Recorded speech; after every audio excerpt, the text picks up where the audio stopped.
Bismillahirrahmanirrahim. Assalamualaikum warahmatullahi wabarakatuh. Kami dari kelompok 6 kelas 4A. Video ini dibuat untuk memenuhi salah satu tugas kelompok dari mata kuliah sosiolinguistik. Adapun materi yang akan kami sampaikan yaitu tentang ruang lingkup kajian sosiolinguistik. Untuk itu kita langsung saja ke materi. Pengertian sosiolinguistik. Sosiolinguistik sendiri, menurut Haliday Vyasumarsono, disebut sebagai linguistik institusional. Artinya, sosiolinguistik selalu berkaitan dengan manusia yang memakai bahasa tersebut. Manusia yang memakai bahasa tentu memiliki berbagai aspek, seperti jumlah, sikap, adat istiadat, dan budaya. Sosiolinguistik memandang kedudukan bahasa dalam hubungan dengan pemakai bahasa di dalam masyarakat, karena dalam masyarakat manusia tidak lagi dikatakan sebagai individu saja atau lingkup penutur, melainkan sebagai bagian dari kelompok sosial atau lingkup kelompok tutur. B. Ruang lingkup kajian sosiolinguistik. Ruang lingkup kajian sosiolinguistik merupakan pembicaraan tentang topik-topik kajian yang dibahas pada bidang sosiolinguistik. Berikut disajikan pendapat para ahli tentang topik-topik yang dibicarakan dalam sosiolinguistik yang diambil dari berbagai sumber. 1. Haliday dalam Kongres Linguistik ke-11 tahun 1972 membagikan subbagian sosiolinguistik sebagai berikut. A. Linguistik demografi. B. Diglosia, multilingualisme, multidialektalisme. C. Sosiolinguistik dan pendidikan. D. Bahasa, sosialisasi, dan transmisi budaya. E. Pendekatan sosiolinguistik terhadap perkembangan linguistik anak-anak. F. Teori fungsional dari sistem bahasa. G. Realitas bahasa. H. Teori mengenai teks. Nababan 1983 menyatakan bahwa ruang lingkup sosiolinguistik meliputi yang pertama, mengkaji bahasa dalam konteks sosial dan kebudayaan. Sosiolinguistik mengkaji tentang bahasa dalam konteks sosial dan kebudayaan. Bahasa merupakan bagian dari sistem sosial dan kebudayaan di mana ketiganya tidak dapat dipisahkan.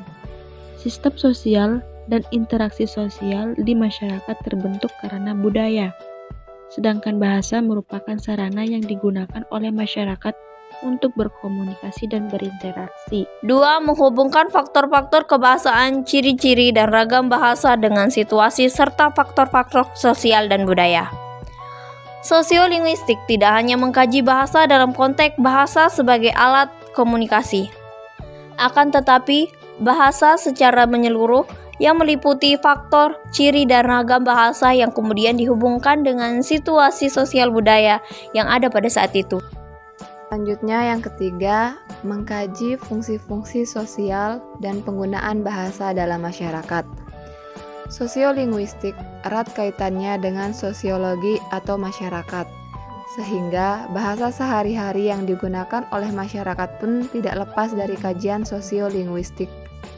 Setiap kelompok masyarakat memiliki corak bahasa yang berbeda. Berbeda letak geografis wilayah akan mempengaruhi penggunaan bahasa masyarakat tersebut. Selain itu, perbedaan kelas sosial, profesi, pendidikan juga berpengaruh terhadap bahasa yang digunakan. Para ahli lain membagi ruang lingkup kajian sosiolinguistik berdasarkan sosiolinguistik makro dan sosiolinguistik mikro. Sosiolinguistik makro berhubungan perilaku bahasa dalam kelompok sosial yang lebih besar, seperti pemakaian bahasa pada kelompok minoritas, bahasa-bahasa yang hampir punah yang digunakan pada kelompok tertentu. Kemudian sosiolinguistik mikro berkaitan gejala pemakaian bahasa pada individu, seperti dialek, register, variasi bahasa pada kelompok tertentu. Pada umumnya, para sosiolinguis membagi kajian sosiolinguistik sebagai berikut. A. Hakikat dan sejarah sosiolinguistik. B. Hubungan sosiolinguistik dan ilmu lain. C. Masyarakat tutur. D. Variasi bahasa. E. Fungsi dan sikap bahasa. F. Perubahan dan pergeseran bahasa.